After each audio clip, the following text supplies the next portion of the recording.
Wow, part 3. We are still doing this. 100,000. Again, according to those DVD special features. The Axiom is a virtual city in space designed to accommodate the needs and desires of each of her 600,000 passengers. During that time, we can be certain that those 600,000 starter people had died several times over. When Captain McCree Wait, the Axiom is literally female. The Axiom is female. Female? Are you kidding me?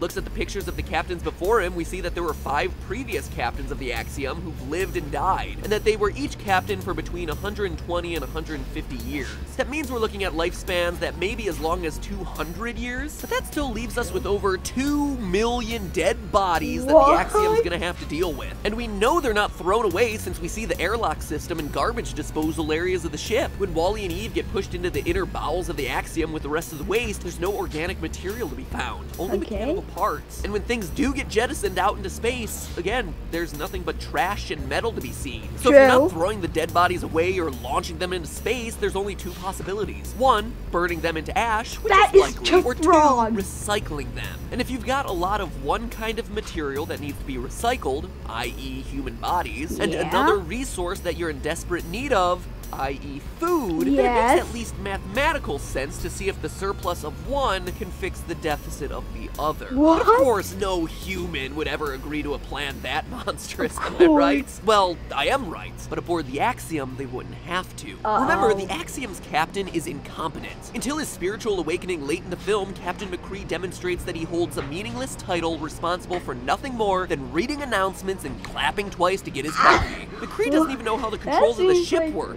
Why don't you wake me for morning announcements?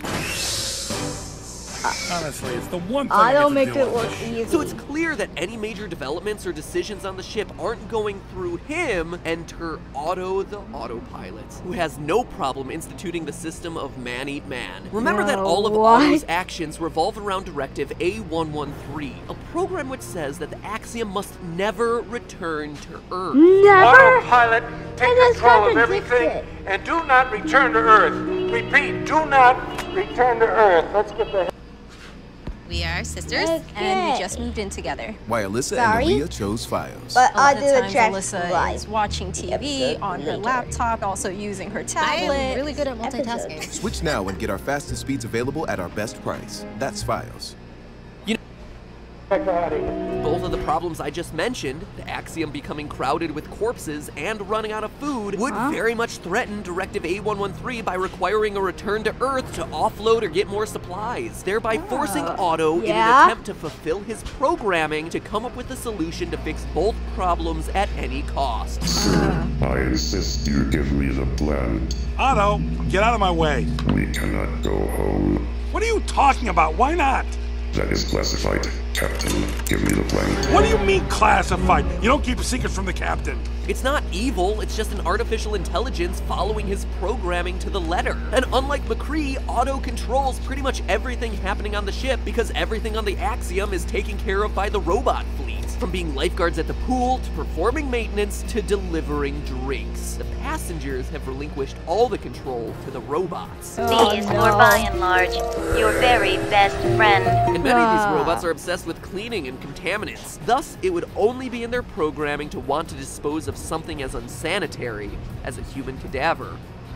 Which brings us to the grimmest part of all. Sure, I've demonstrated how the passengers of the Axiom could have come about eating each other, both in terms of necessity and in the logistics of how such a system could come about, but up to this point, it's been mostly speculation. It's time to prove this grim truth using science. Just look at the passengers aboard the ship. I'd say that they're a bit overweight. And that's not me judging them, that's a big point in the movie. The by and large CEO makes the claim that due to the effects of microgravity, you and your passengers may have suffered some slight bone loss. And the diagram on the screen strongly implies that the bone loss is the cause of everyone's bootylicious body. But the science of that is just doesn't make any sense. Sure, NASA has done a lot of research and determined that the weightlessness of space makes bones less dense very quickly and causes muscles to atrophy, but neither of these cause people to be overweight. And even if it did, what evidence do we really have that these people are subject to microgravity in the first place? Based on the way Walle falls down the trash chute and the way the babies slide down the Lido deck at the end of the movie, the axiom is mimicking Earth's gravity, just like it mimics Earth's temperature. If there were microgravity on board, you wouldn't need a hover chair because literally any chair not bolted to the ground could hover. So all this talk about microgravity causing obesity is pure lies. And while the movie leads us to believe that their physical inactivity is what causes them to gain weight, that also simply the ground could hover. So all this talk about microgravity causing obesity is pure lies. And while the movie leads us to believe that their physical inactivity is what causes them to gain weight, that also simply isn't true. Inactivity isn't good for you, sure, but weight loss is more tied to what you're consuming rather than what you're burning off. Don't get me wrong, the passengers wouldn't be in good shape, but if they never use their muscles, they'd simply be frail,